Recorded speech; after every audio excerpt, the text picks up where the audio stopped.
uyu mwanya tugiye gukubita hasi imbaraga za Karande. Shuhuje umubyeyi wese wemera kwitambika kugira ngo umwana we abeho. Shuhuje n'umwana wemera agakora ibirenze ibyo akwiye gukora kugira ngo umubyeyi kugira ngo umuryango we ubeho. Jari ibintu mvuze bifite ubwenge bwinshi kandi n'imbaraga nyinshi. Yego. Hari umuntu wiyemeza gukora icyo yatinyaga gukora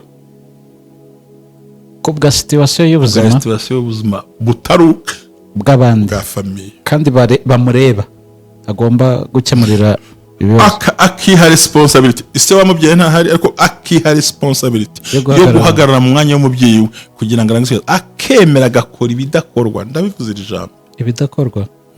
Ubwo akemera agakora ibyo atagombaga gukora.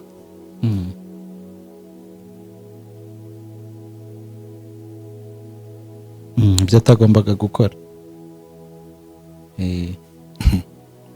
Umuvumo ugira uruhare mu gusenya iterambere, gusenya umuryango no gusenya ubushuti bwa famille no gusiga abantu ari inkokore nta kintu bafite.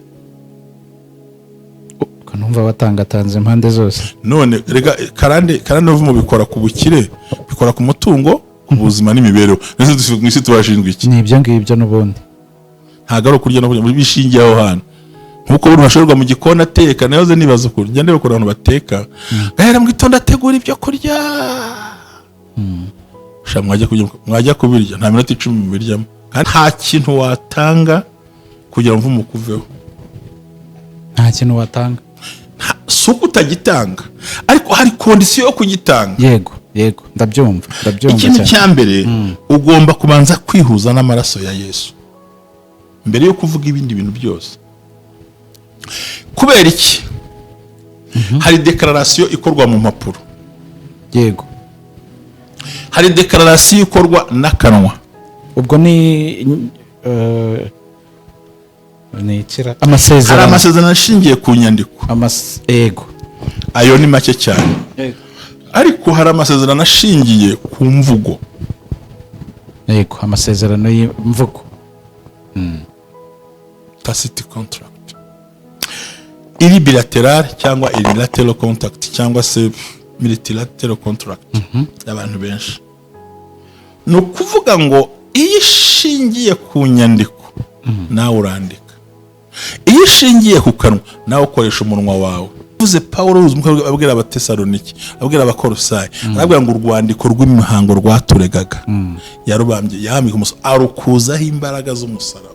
Muri make urwandiko ruturega yarudukuje rw'imihango. Bivuze ngo inyandiko imuvumo ushingiye ku bintu byanditse akenshi bikorwa n'abantu bakomeye bafite n'imbaraga bishobora kwangiza ubuzima bw'ahazaza.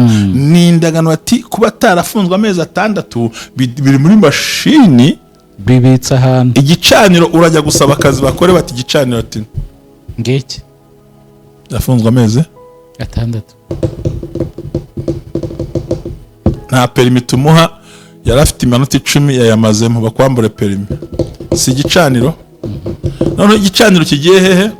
Ku kindi online. Ko twatugiye kumushakira akazi ameze gute? RBC arwaye diabete si igicaniro. Mbona kubwira mutaruza ariko buri nge ndi mu birere. Ubumwe bw'abera ministries amavuta kandagira amateka ubuzima bugahinduka mwiyerekwa ry'umushumba Reverend Mbabazi Jean Baptiste ubwo yasengaga Imana yamuhishuriye abantu benshi batsikamiwe n'amateka mabi. Imana yamubwira ngo ngenda ubasuke amavuta ubuzima buhinduke nabo bahindura ubw'abandi. Ubumwe bw'abera ministries ntabwo ari idini nta nubwo ari n'itorero, ni umuryango wakira buri muntu wese akabohoka. Buri muntu wese mu itorero abuhejejwe muri byo. Ubumwe bw'abera ministries amavuta akangira amateka ubuzima bugahinduka. Kaze ku mwebwe bera ministries amavuta kandagira amateka ubuzima bugahinduka. Niho nguhaye ikaze abantu bose bakoze subscribe turabashimira cyane. Mwaguye umuryango umaze kuba umuryango mugari w'abantu 76,000 birenga. Abo naba koze subscribe umunsi ku munsi, ariko harimo n'abandi baza tukagirana ibihe byiza bakagenda, ariko turabashimira mwebwe mwese abatureba bari mu Rwanda, abatureba bari hanze y'u Rwanda, abavuga bakanumva ururimi rw'ikinyarwanda tunyuzamo ibi biganiro, turabashimiye cyane. Amazina yanjye ni Jerry, turacyakomeje n'ubundi muri cya cyumweru cy'ubwenge n'ubuhanga, turacyahishurirwa byinshi. Inzozi twarose kuki zitasohoye, abantu tubana nabo mu buzima, abadushakira ibyiza ni abahe, abatatwifuriza ibyiza ni abahe. Ibyo byose ni ibintu tugenda dusobanukirwa hano, uko mu mwuka w'Imana agenda ahishurira mushumba, nibyo agenda dutegurira, tukarushaho kuba mu buzima bushima Imana, bwiza kandi bushima Imana. Turabashimiye rero mwebwe mwese, wowe ugiye kureba iki kiganiro, ndagushimiye kandi ndagushuje, nguhaye n'ikaze. Mushumba nawe nguhaye ikaze, waramutse neza? Naramutse amahoro, ndashima Imana kandi Uwiteka yakomeje kubana natwe muri byose. Imana yo mu ijuru iguhe umugisha, kandi Imana yo mu ijuru gukomeza amaboko yawe, nawe iguhe kurama, iguhe gutera imbere, iguhe kunguka byose. Kandi kuba dukurikiye umwe bw'abera ministries zo baherereye bose, mbabwire ngo Uwiteka ari mu ruhande rwacu, abantu bitegure gukora umurimo w'urukundo, bitegure gukora umurimo w'imbaraga zikwiriye, seeds of joy, gufasha abantu no komeza kwita ku buzima. Rega buri icyo bibye nicyo gira gute, nicyo sarura, cyenyura icyo panda ritavuna, icyo bibye nicyo sarura, icyo panda, icyo abibye nicyo sarura. Panda sawa, ubwo icyo utabibye ntago wasarura, kandi icyo ababyeyi babibye nicyo abana basarura.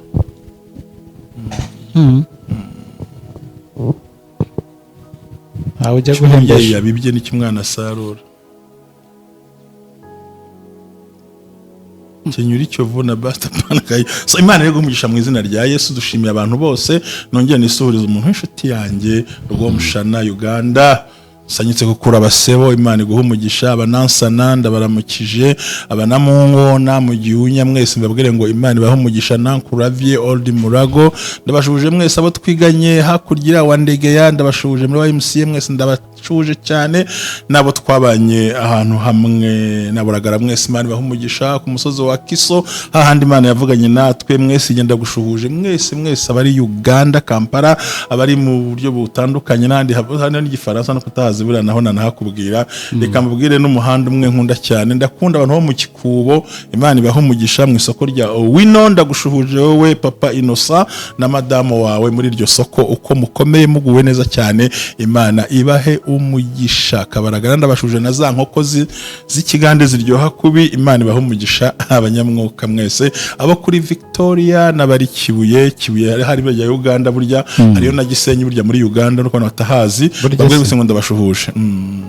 Bifurije umugisha w'Imana. Shuje umugabo witwa John ukomeye cyane twabanye, Imana imuhe umugisha. Hariho ntabwo ndi buhavuga, ariko arahari. Imana imuhereze umugisha buryo bwose. Shuhuje abarundi n'abarundi kazi bari mu nkambi za Nakivari mwese, abansuhuza mpamagara mbabwira ngo turabakunda ba Uganda. Katonda abereye maso, nkunda ijambo yavuze ngo Katonda agwaho kutesa kwa mawanga ni yedivya ibirozo by'abantu. Nukuri Uwiteka ajya kura impaka z'amahanga kandi agahombya ibyifuzo by'abanyamahanga. Imana ihombya ibyifuzo by'abarongo, abarozi, abaguhiga, abakugendaho, ibyifuzo ry'indyarya, incakura, abagambanyi. Nukuri bana Uganda, Uwiteka atatanya imigambi y'incakura ku buzima bwanyu, ndabatahije cyane. Rero ndavuga ngo bashinga ntahe barundi n'abarundi kazi, abo tubana nyene dukunda kubana cyane gose, namwe ndavuze ngo umukama abagume ruhanda bagasanurire, kandi Uwiteka abarinde kugabitanya. Hano ukuri kwamye nabasuhuza mwese nyene aho muherereye, hereza cankuzi yo zamugera, ndabatashya kane gose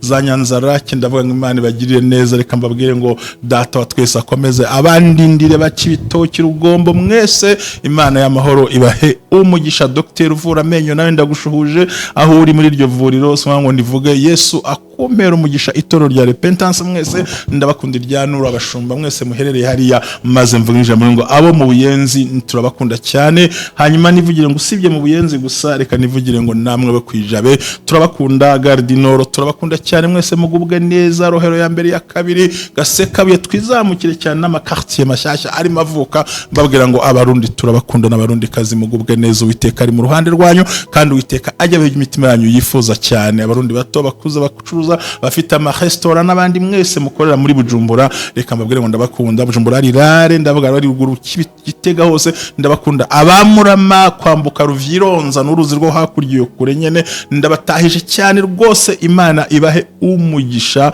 Mbabwira ngo n'amakartier mashyashya za Nyabuterere ndabatashya mwese abaherereye iyo ngiyo hafi aho ngaho. Mbabwira ngo Uwiteka ari mu ruhande rwanyu. Nabegere ikibuga cy'indege mwese harya hafi cyane kuri Kotebu, namwe ndabasuhuza n'ukuri no kuri Saga Plage mwese abarundi n'abarundi kazi, ishengero rihari mwese ko mungana. Amahoro y'Imana akomeze agume ku barundi n'abarundi kazi ibihe byose. Abakongomani mbote ndabashuhuje mwese barizagoma Bukavu n'ahandi hose aho muherereye. Nababwira gusa ngo we musijyare Mungu yipo tu mutabona amatunda ya Mungu ko mbere. Ndabashuhuje ni kubumwe bw'abera ministries, turabakunda mwese. N'aba muri Congo Brazzaville turabashuhuje, abatanzania namwe cyane cyane muherereye hafi aha ngaha aho twegereye. Ndavuga ngo jambo kabisa mugubwe neza, Imana ibarinde mu bahaya. Turabashuhuje namwe mwese mu bararo turutse hepfo iyo ngiyo, tubabwire ngo mukomere kandi Imana ibafashe. Abumva ikinyarwanda Imana ibagiriye neza, nabumva Kiswahili sanifu sana namwe mugubwe neza. Tubabwire ngo ubu ni ubumwe bw'abera, naho umuntu yisanzura, nta dini nta torero nta gihugu, turabana b'Imana. Intego nuko buri muntu wese mu gihugu cye agomba kukibyazamo umusaruro. Wana Kenya namwe turabashuje cyane, Imana ibaha umugisha. Ndasuhuza abantu bake cyane bari muri Kenya ko tuziranye, ngira ngo numwe muri Nairobi, undi nawe ndahazi. Kitengera nawe ndagushuhuje, wewe uko Kitengera tuna mutu wa Kitengera tunda gushuje Claude, Imana iguha umugisha. Nuriya mugabo ucuruza amandazi namwe ndabashuje. Amubye namwe mwese muri n'abarundi bari mu nkambi ndetse n'abanyamurenge bari mu nkambi za Kongo, babwire ngo Uwiteka ari mu ruhande rwanyu, ntagire ugutera ubwoba. Uyu mwanya tugiye gukubita hasi imbaraga za Karande. Imbaraga za Karande kagira ngo abanyarwanda ndabibagiwe. Abi Bushenge ndabashuhuje. Mvise waratembereye mba nicaye da fata agatebe ndiga. Abi Bushenge ndashuhuje. Ibushenge murahabona harya hasi ndabashuhuje. Nzahaha ndashuhuje. Butamba mona wa muziki muracyacuranga neza ndabashuhuje. Abo ku Nkombo mwese no ku kirwa cy'Ishywa ndabashuhuje. Korari Ombeni yaho mukomere mugubwe neza mwese mube amahoro. Ndasuhuza umuvandimwe umwe uri Inyamasheke wikundira amafaranga kuruta gukunda abantu, ariko nibwira ko atayabonye kuko yakunda abantu bari kuyabona. Gerageza ukunda abantu nibwo uzabona amafaranga, kuko burya amafaranga ntiyaza udakunda abantu. Please nizere ko wahindutse, ngusabiye amafaranga wifuzaga. Ndamushuhuje kandi agubwe neza mu izina rya Yesu. Iyo ukeneye ibintu ushaka abantu, ariko ukeneye abantu ntushaka ibintu. Ubwo ushaka umuntu agufitiye ibyawe. Se buragera ujya wemera ko ibyawe ushobora kuba bifite cyangwa ndabifite. Niyo mpamvu nicaye hano. Imana iguha umugisha. Rero aho ngaho ntabwo ndi butinde. Ababigo kubere rya bigogwe tuzamutse ruguru za Katindoro borori nka bose ndabashuje. Tugeze mutura hakurya, tujye kuri Etiru tuzamuke, twagiye kuri Seshwara. Wowe urahazi kwiko ruzamutse kaba twurahasobanukiwe se? Ntabwo wahamenya bisate se urahazi uzamutse gataho ngaho wigiye imbere. Reka nibwire n'abandi ba muri Yaounde uzahiba se. Teta goshe se urahazi ho. Nabo ndabashuje muri Teta goshe mwese. Imana ibampera umugisha. Abo mu cyumba mugasasa ngutiya na hano hepfo hangaha naho hakanga bahangikigara hangaha hose hangaha nabo ndabashuhuje. Kandi impamvu bashuje nuko mbakunda, nkunze abantu b'inyamirambo rweza amenyo. Nkunze n'abantu muri Njamena no mwisi ya genda no mwisi ya karindwi utaza hino nkayo musi wa none. Shuhuje abantu bose bihebye bakamuta usuriduwire bakameneka amaso bakiri bato. Babwire ngo bikwihe ibyiringiro, haracyariho ibyiringiro. Ntabwo mubabaro ushirira mu icupa, mubabaro ntushirira mu kurira, mubabaro ushirira kurwana ukawukuraho. Shuhuje abantu bose batereranywe nabo bari bizeye. Ariko babwire ngo isi nubwo umuntu yakora isi ntiyarangiye. Ntabwo yarangiye rata. Turajyana. Turi kujyana. Yego. Isi ntiyagariyo yarangiye. Use ko Mparamiro urahaze wo? Aya. Kwivugizo urahaze wo? Wewe waratembereye. Nabo kwivugizo ndabashuhuje bose. Ni mu Rwanda se? Aho ni Burundi na. Ariko ngarutse ni Kigali. Nkubwire Kigali so yabe. Oya Kigali yo ni nini. Ni ngari. So dushuhuje abantu bose baharanira ineza y'abantu babo. Shuhuje umubyeyi wese wemera kwitambika kugira ngo umwana we abe. Shuhuje n'umwana wemera gakora ibirenze ibyo akwiye gukora. Kugira ngo umubyeyi kugira ngo umuryango ubeho. Je ibintu mvuze bifite ubwenge bwinshi kandi n'imbaraga nyinshi. Yego, hari umuntu wiyemeza gukora icyo yatinyaga gukora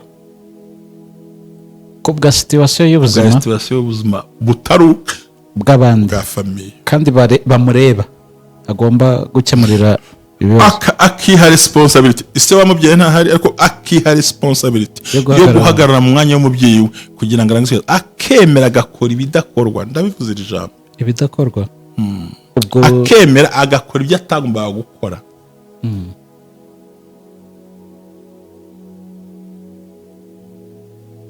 Ibyo atagombaga gukora. Ko bavuga ngo mvuze ibiki, uvuze ibiki, ko uzatuma babwiye umugore umwe atariko turebye ukuntu ufite amabuno wambaye neza, atariko buriya rero ni ikibuno gusa kirimo, atireka turori arazamura abereka ati wambayemo n'ikabutura nziza, ati buriya hatarimo ikabutura byagenda bite ngo nayo ayikuremo, aramanura abereka akabuno, babona mu mutwe nayo niko ushaka kuzangenza, njye ngenda mvuga nkura yarambabarira ngagera ubwo akura habereka akabuno k'inyuma nicyo bashakaga. Bati waba umupfu nawe niwe ushaka kungeza, ati bumba twabonye nawe ushaka kungeza ntabwo njye nzahagera. Ndavuze ngo hariho yego, kambivuge muri buno buryo, sinshyigikira icyaha jewe, ariko hari igihe umwana w'umukobwa ahitamo kuba indaya. Urabyumva? Atari wo muco we, bitaranabayemo, atanabikunze, atanabishaka, utamubona kuri za mikoro yigira kuri ye. Yego, kuko abagabo ba kino gihe ntiyaguhera amafaranga ubuntu, nta mpuhwe, uretse n'ab'iki gihe ariko nta nabigeze babaho bayatangira, aba yirebera ibindi bintu. Ariko ngo n'abagore ba kino gihe bagati ndeko ndayaguha ariko nawe uragira hano i Kigali ndabyumva. Ati wowe icyo kibazo ufite cy'amafaranga ndagira gute, ndagikemura, ariko gira gutya. Rero twe ikibazo dufite ndakwishyurira gym, twe ikibazo tugira twebwe rero, iriya gahunda yacu ntacyo wapfa kuyibwira ngo ifate umwanzuro. Apana, kuko yigomba kubanza ikarakara, ikagira umujinya, igaterura riteri, igaterura ibintu byose, nta kintu wakora. Bakwishyurira gym. Bashiki bacu bo n'abavandimwe bo nukuri wakwinjira isaha yose kuko nta n'ikiba kinagoranye, ni ibintu byoroshye. Niko Imana yaturemye, igaraje hari ikinguye ariko imodoka ntihora ikinguye. Ubwo rero by'ukuri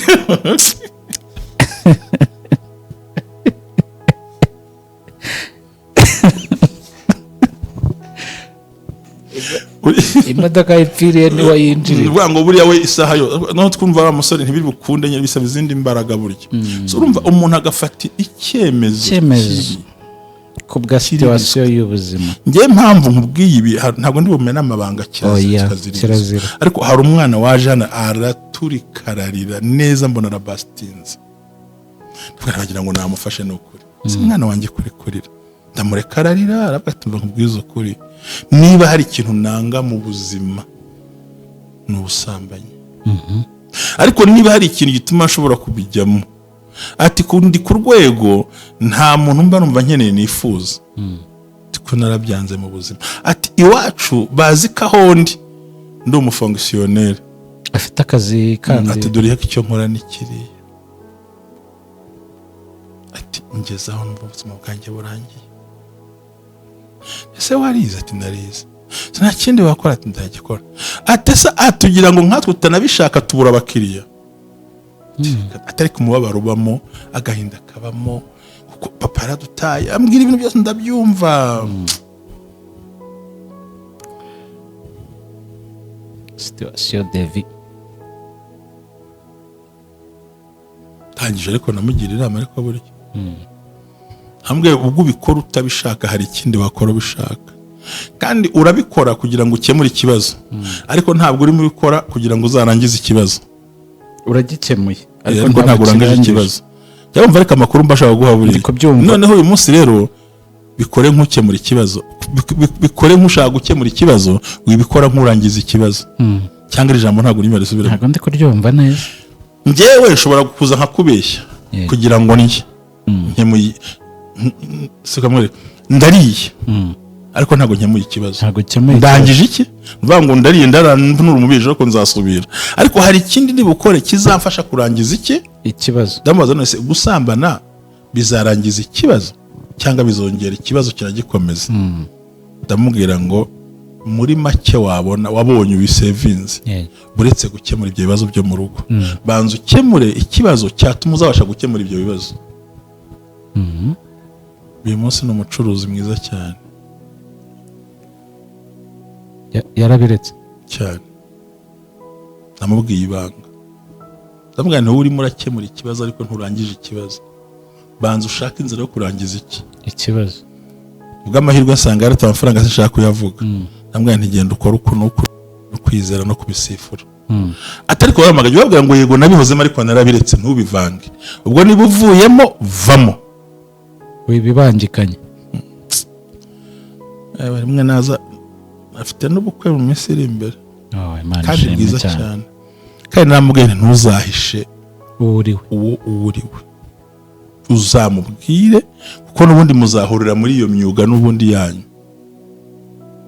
Nkuko nabimubwiye amaze kuba ubuzima bwe yatangiye kubwubaka, mugate ko mva nagukunze niki, ate si cyangwa uwo mwuga uhora amatisi mukunze, ugati mva nabigiyemo kubera impamvu izi nizi. Amubwiza ukuri, umugabo aramukunda, yaranamukoye amafaranga atari makeya. Hasakuza indaya ntaza ubundi ubugambo bwabo bwo butuma bora kwiremba. Yego, hari umuntu ugukundira the personality, the character. Bamukoye miliyoni enye na 500.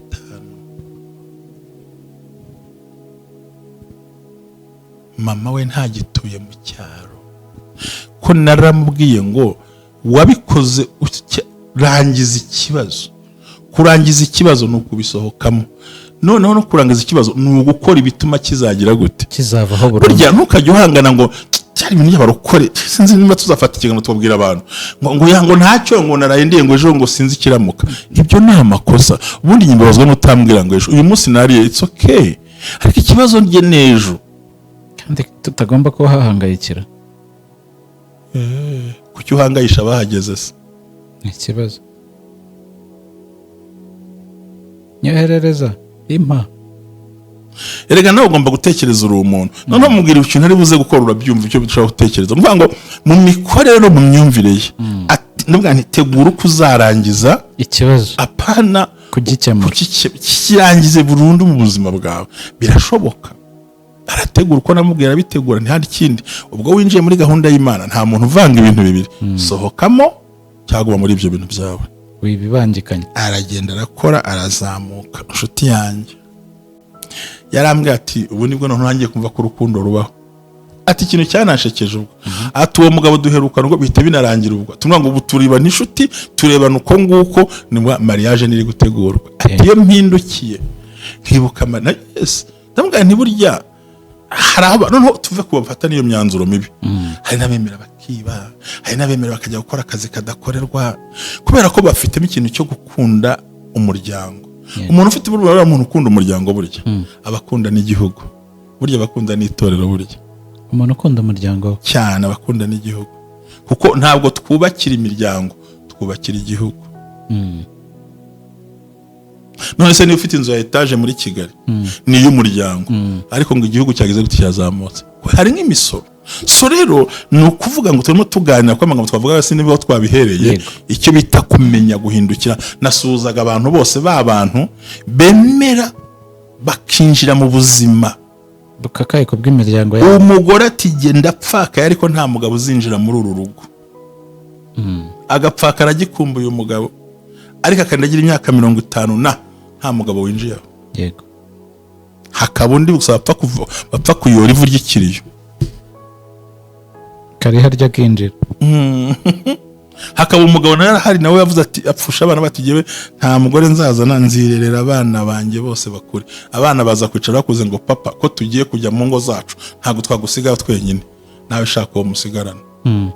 Umugabo ati iryo jambo rirandyoheye kuruta ko ubu nta mukasi uhari ngo arabakubita. Yego, ni byiza cyane. So abantu ro bose bitangira umuryango nabo Imana ibahumugisha. Rero uyu munsi ubona ndagira ngo tuganire ku magambo yitwa umuvumo pe, tunihuta tunase rwose. Nanishuje abavandimwe bose batandukanye. Umuvumo ni iki? uvahe ariko mbere nongere nisuriza abantu mbagaye abantu banirwa kwishakira ubuzima bakarwanya n'ababushatse aba nibo abo bantu nabo barimo barahari ananiwe kwicara ngo yikorere ishusho agiye kujya kujombora ibyo abandi bakoze ngo ariko ngo wari kugira ariko azabijyane muri tere yo abahanga se ni wanga kamukazi kacanga aje bagenda hiryo ndi so ndabashubuje rero bose ndabakunda bajye babikorera iwabo babikorera iwabo barekeza kutuzana ahubwo buhuza bwabo harimo tuganira ijambo ryitwa umuvumo ni iki umuvumo vahe ndashaka the 5 words can stop curses immediately 5 words amagambo 5 can stop curses immediately amagambo 5 ashobora guhagarika umuvumo ako kanya vuba mbere na mbere ko abantu badukurikira ku bumwe bw'abera ndashaka kubakuramo kino kintu ikihe ubwoba bwo kwa satani nta mbaraga agira abarozi nta mbaraga bagira ijambo ry'Imana rigira imbaraga hejuru y'ibintu byose nubwo tubigisha inzozi na karande ariko biri under power of our God. Yes, icyo ni imbaraga ako nazo zirahari imbaraga zirahari ariko nta mpamvu yo gutinzwa nazo. Impamvu uvuze bino bintu wa mugabo we ubona abantu bafite kuramya satani kuruta kuramya Imana. Yego, kumva yahahamutse none abahanuzi bakabyihishamo kumva urakanzwe. No, abarozi barahari n'uburozi burahari. Yego, ariko ni ijambo ry'iki ry'Imana. Yes, aho ngaho. Yego, nese tuvuka bataroga badusama bataroga. Yego, nese ubu ngubu impanuka ntiziriho. Nese ntitukiriho turacyari. Nese daimoni yarihaniye. Oya, aracyakora. Turacyari rero nagira ngo kwizera k'abadukukira kumwe bw'abera ministries stop bahagarike kwirira gufitiye ubwoba satani n'abadaimoni. Girira ubwoba icyaha n'imitekerereze yawe ipfuye ubundi Imana iri kumwe nawe. Amen. Ibi ni ibintu mva kuganiriza abantu ndi mu maguru yanjye abiri. So the 5 words can stop curses. Imivumo ubundi ni iki kwanza? Umuvumo ni indahiro n'amasezerano n'imvugo ishingiye ku muntu runaka cyangwa ku bantu runaka, cyane cyane bakuru, ikazagira ingaruka ku bazakurikiraho. Ni indahiro, ni inshingano, ni amasezerano byavuzwe n'abantu bagukuriye sore bagufite ububasha. Abenshi bagusaba kuyavugisha akanwa ashingiye ku bitambo, ashingiye no ku bikorwa birimo kunywana, birimo no gusezerana. Ariho amabwiriza ryari mwitangira kare nkubwira niba ubyibuka ngo iki umubyeyi abibye nicyo abana basarura.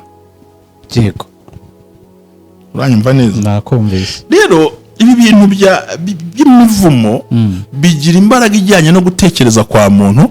Noneho abarozi, abadaimoni, imyuka mibi, abapfumo n'abandi bose bagakoresha ibyo birere bishingiye ku indahiro yawe utanakoze, bikangiza hazaza h'ubuzima bwawe. Ngo uwo muvumo rero, umuvumo ndawumvise. na ndahiro, masezerano, imvugo ishingiye ku kintu runaka, igitambo, amakuru n'imvugo runaka. Ariko bijyanye n'umuhango wa utari wa gikristo. Ubwo ni imihango y'umwijima. Imihango y'umwijima ishorerwa no kunywana n'ibindi bisaba ntashaka kubivugaho cyane. Akenshi umva ko niko bigusaba ibyo byaba bimeze nko kandi hakabaho bisa nk'iterabwoba rikubaho. Yego, ahanini ryitambika amasezerano, cyane ko ababikoze ntiwari uhari. Yego, ntuzi n'igihe babikoreye. Ariko hari ibimenyetso by'uko uwo muvumo ukugendaho. Ibimenyetso by'uko uwo muvumo twasohoye ku wa mbere nabwenge icyo bita ngo ejaculation precoce. ngo se ko jye bimbaho tuvuga ntabwo ari umuvumo, ahubwo ubanza utekereze byaje guteze. Abantu benshi usanga abantu kubera ko twigisha abantu bitandukanye, abantu babahisamo confused about it. So ngo ni daimon, ati daimon wo n'ubuzima niki. So rero akenshi bikagushyira bino bicaniro nino muvumo ugushyira mu buzima bubabaye, burira, butishimye, butihanganye, ukarangiza urugendo nabi. Wanyumvise? Nakumvise. Umuvumo ugira uruhare mu gusenya iterambere, gusenya umuryango, no gusenya ubucuti bwa famiye, no gusiga abantu ari inkokore nta kintu bafite. ko numva batangatanze impande zose. None rega karande uvumo bikora ku bukire, bikora ku mutungo, ku buzima n'imibereho. Nese mwisi tubashinzwe iki? Ni ibyo ngibyo n'ubundi. Ntago ari kurya no kurya bishingiye aho hantu. Nkuko buri bashorwa mu gikona ateka nayoze nibaza ukuri. Njya ndebe ko abantu bateka. Gahera mu gitondo ategura ibyo kurya. Mwajya kubirya nta minota 10 mubiryamo. Kandi byateguwe amasaha 2. Yego. Nayo mbona ari imiruho. Sibyo? Ako nta kundi nyine bigomba gukora. Ni imiruho. Kandi none amara no kumva uhinze uruha ngo ubibone. Uhinze utegura ngo ubibone. Bigeze no mu nda bigukururiye uburwayi. Ugiye no kwa hahandi naho kugira ngo byikuremo. Hari ndi mpume kuri bugire.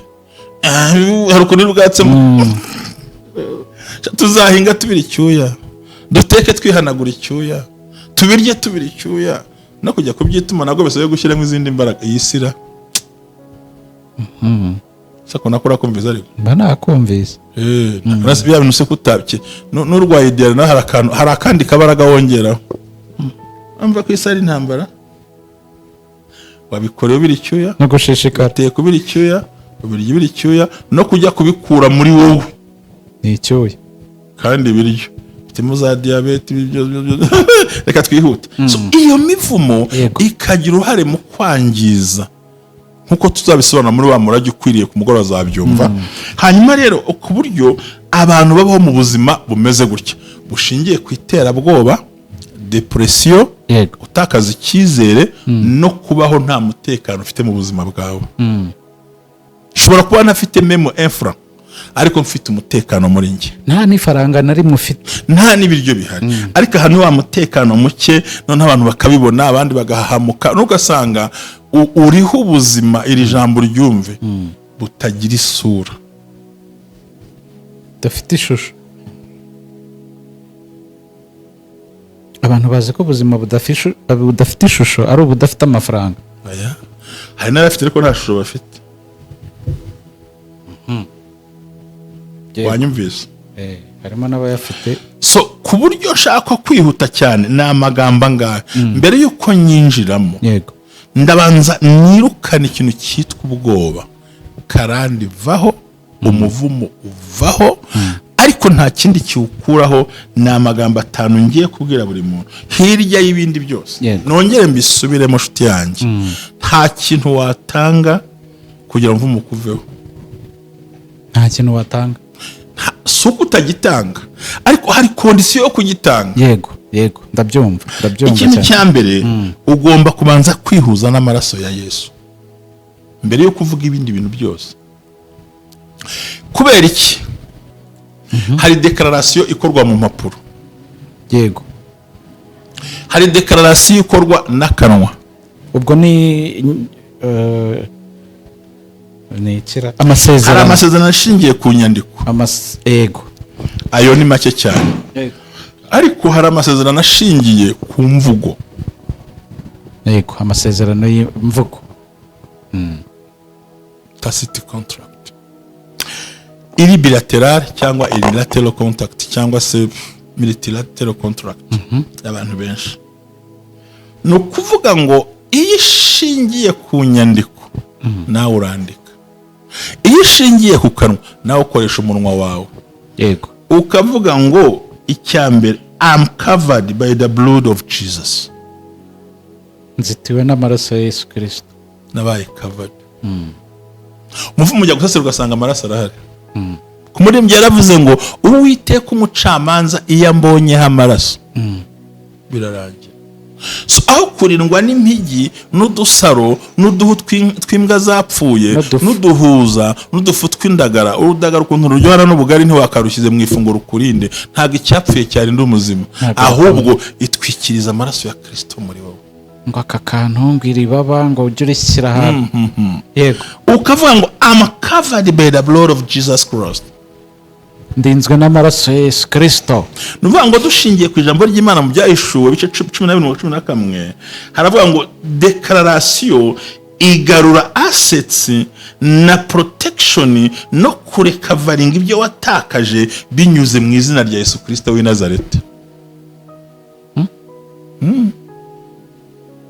Nukuvuga ngo iyo declaration ayo masezerano nyine uko guhamya amasezerano dushingiye ku byashuye 12:11. yego declaration ituma assets, iyo tuvuga assets ubwo ni imitungo yimukanwa itimukanwa, amasezerano n'imirage n'impano byose, kandi hakazaho no kurindwa bitwikiriwe n'imbaraga z'amaraso ya Kristo watuviriye ku musaraba. Ni imvugo yawe, wikwita imbwa ihene birarangiye niko nemwe no deklarara. Ni ikimenyetso cyo gucungurwa no kubabarira ndetse n'imbaraga ziva mu ijuru iyo ufite ijambo mu kanwa kawe. Numva nashatse kuva muri ubwo buryo, sinzi uko unyumva buri kukumva. Nuvuga ngo based on Revelation chapter 12 verse 11, this declaration assets protections and covered under Jesus' sacrifice blood. It symbolizes redemption, forgiveness and divine protection. Bigengwa no kuba warababariwe, waracunguwe kandi urinzwe n'ayo maraso. None umurozi yakora iki? Azacuragura byimba ibirenge, akubwire ngo urapfa mu gitondo ugira imbaraga kuko wabaye covered. Yego, icyo ijambo rya mbere nkoresheje iki? Umunwa. Kabiri, ugomba kugira amagambo ari positive. Bibiliya yaravuze muri Yesaya 5:17 haravuga ngo nta ntwaro bagucuriye izagira icyo gutwara. Bacuriye kuturwanya. Nta ntwaro bagucuriye. Iri jambo rimwe navuga ngo nta ntwaro bacuze, nta ntwaro bagucuriye. Muri make bamenye imbaraga zawe bagucurira n'intwaro yaguhitana. Ariko nta ntwaro bagucuriye izagira icyo gutwara. No weapon formed against me shall prosper. Ururimi rwawe yica imigambi y'incako, ukabyatuza akanwa kawe uhagaze hagati y'urugo rwawe, ukumva ko Imana iri kumwe nawe. Yego, turimo turagendana rwose, kubera ko iyo uvuze iri jambo ni ubutumwa, ni ubuhamya bwerekana gutabara, kurinda, kurengera no guhagarara ku buzima bwacu no kuburiza nk'imigambi ya sekibi. Yego, ukabyatura ukabivuga. Aya nayo aragora koko, no kutabimenya, no kutamenya ntabwo ari ukugorana kundi. So these statements affirm that God's protection and sovereignty over the lives, to declare that no evil plan or attack can affect you. Nukuvuga ngo ibyo bintu ndabona wajetse ni uburyo uri budekarare nta ntwaro bagucuriye. Ubwo ni amagambo ugomba kwiyaturiraho. Turi mu magambo kuko nabavuze bakoresha iki? Amagambo. Abakuvuma bakoresha iki? Abakurwanya bakoresha iki? Baratongera. Nawe uvuga rero, ariko uvuge mu buryo uhagaze mu magambo y'imbaraga. Ubwo urwanya bya bindi bakuvuzeho. Irya gatatu, igihe ubona abadayimoni baguhagurukiye, vuga ngo nacunguwe n'amaraso ya Yesu. Ndi umurame naracunguwe. I am redeemed by the blood of Jesus. Nacunguwe n'amaraso ya Yesu. Based on the Peter 1 chapter 3, this declaration emphasizes redemptive power of Jesus' blood. Its assets flowed from sin, sickness and curses. Ushaka kuvuga mu Cyongereza? Ajya ngo nta cyonzi mancecekeye buri ko reka nyivuga. No kuvuga ngo dushingiye ku ijambo ry'Imana mu rwandiko rwa mbere Petero yandikiye abakristo. Iyi declaration idusobanura neza ugucungurwa n'imbaraga z'amaraso ya Kristo no kubohora ibyacu, kuva mu byaha, kuva mu burwayi, kuva mu bukene no kudukuraho imivumo iyo ari yo yose. Iyo niyo password. Yes. Amagambo 5 navuze, yego, ikagenda burundu cyane. Icya kane,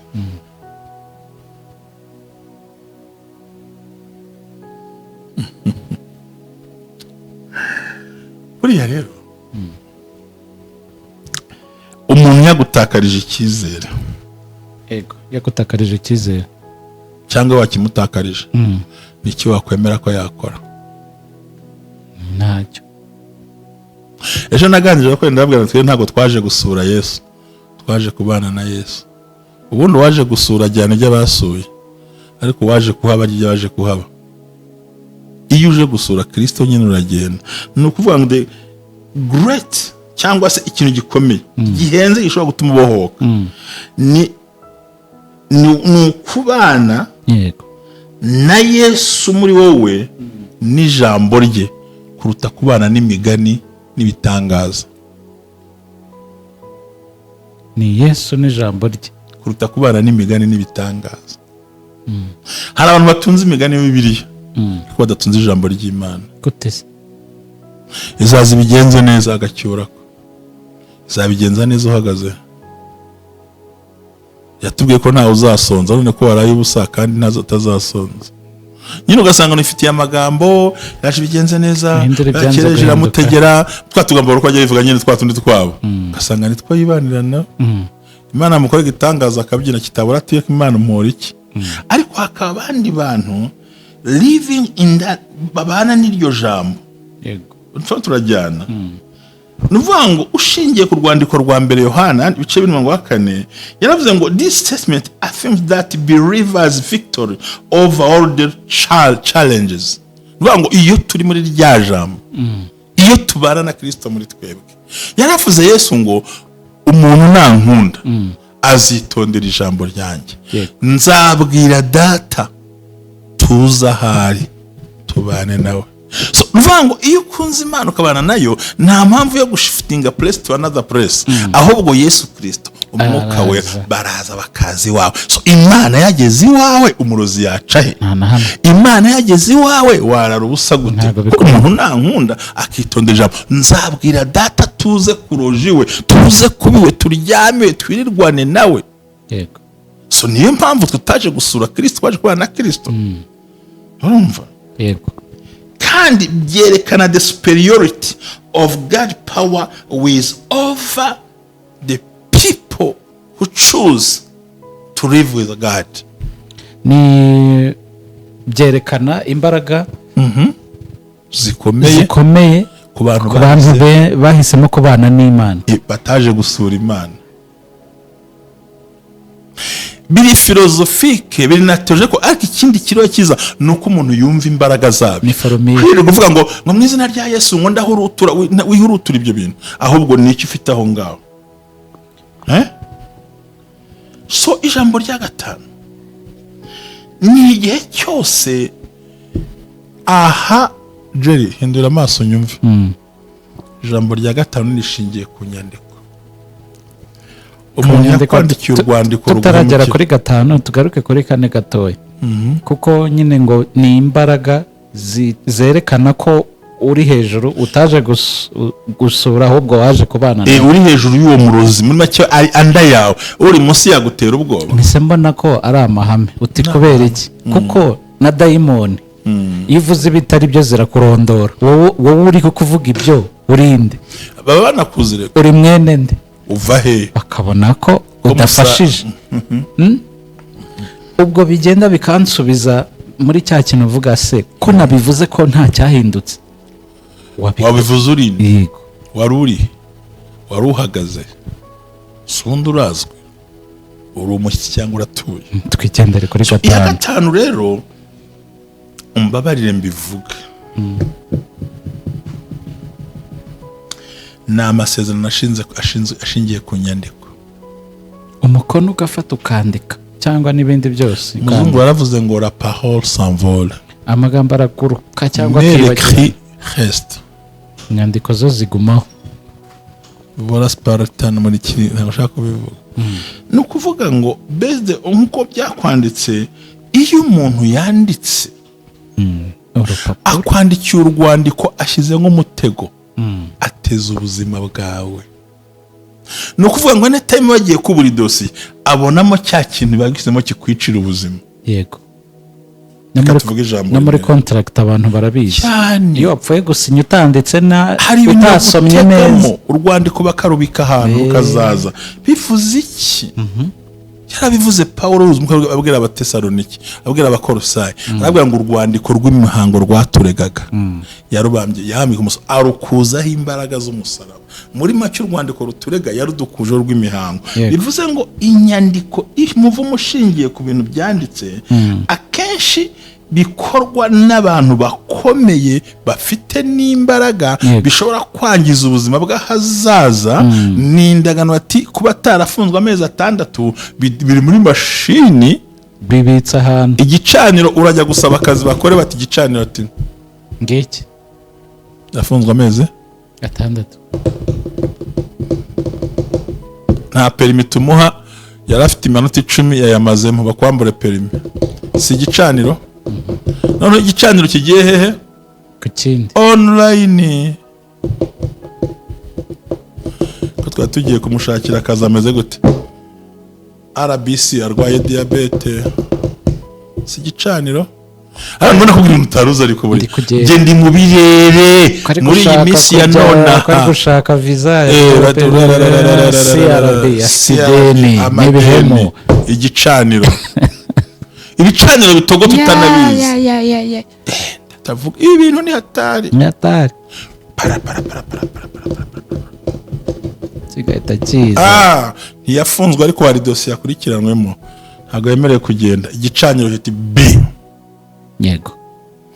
Bonye akantu ugiye kugurisha ngo kuremo inyungu kandi umugore ntimushobora kubana mwarasezeranye, ugiye kugurisha bati warasezeranye. Yego. No mubwira ati ndabyanze. Ikibanza kirimo amahugo bigatogotera aho rero sasa. Sinzi icyo mvuze urimo cyumva uyu munsi wa none. N'uyu munsi n'abantu bafata nk'imiti igabanya ubukana. Harayibeshya ko batazwi. Ariko muri system urimo. Nase na gufata ikizame. Ese baho umuntu umuti nta fishe. Ariko narumiwe. Yaba umusirikare. Dufite ibicaniro papa. Yego.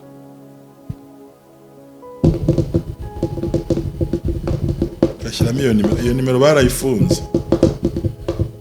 Nese gufata nimero y'umuntu umerezwa tujya muri banki ugashyiramo nimero hagahita haza izina. Ubwo n'ibicaniro byose biraza bifatanye. Kandi bakaguha amakuru ushaka andi bakagira gute? Ntabwo akureba. Ariko kuba atakureba ntibivuze ko adahari. Icyo gicaniro mvuze uracyumva cyangwa ntabwo cyumva? Timundebera no muntu niba ko nta kurambagiza biti. Yari divorce. Hehe. Yaratorotse. Afite case. Undi ndashaka gurisha akabanza kanjye biki byose amafaranga urashaka. Ko bita muri system. Bati ikibanza kirimo amahugo. Ikibanza kirimo rotije cyangwa azacanga umuhanda ntibizakunda. Kabura hombye. Gicaniro kikaka. Ku ruhande bakagurisha ugakena. Ibi bicaniro byose ariko ibyo mvuze nibura ubwonko bwaturunye wabyumvise.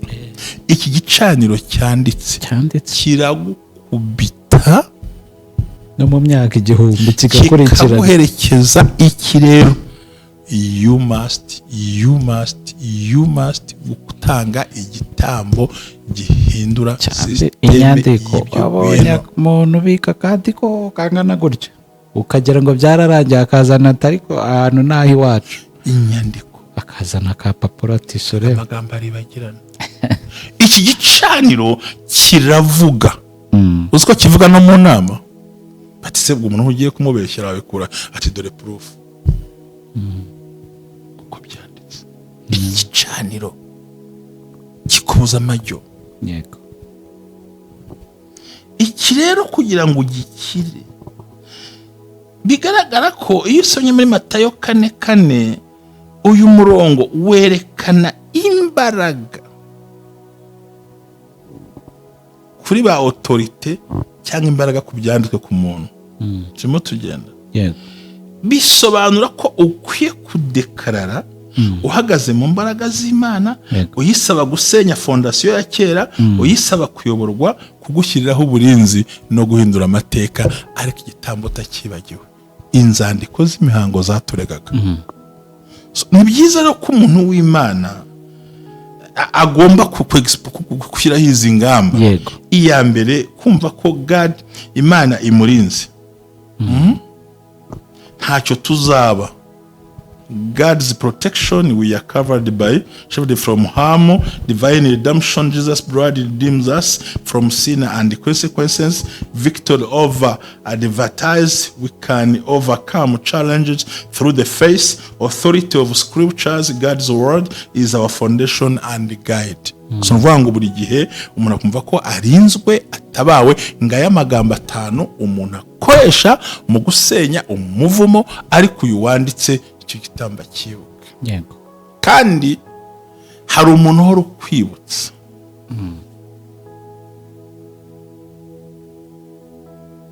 Ndagushimiye, Imana iguhe umugisha. Amen. Ushaka umushumba wabisengewe, tugufashe tugusengera ubuhoke mu izina rya Yesu. Amina.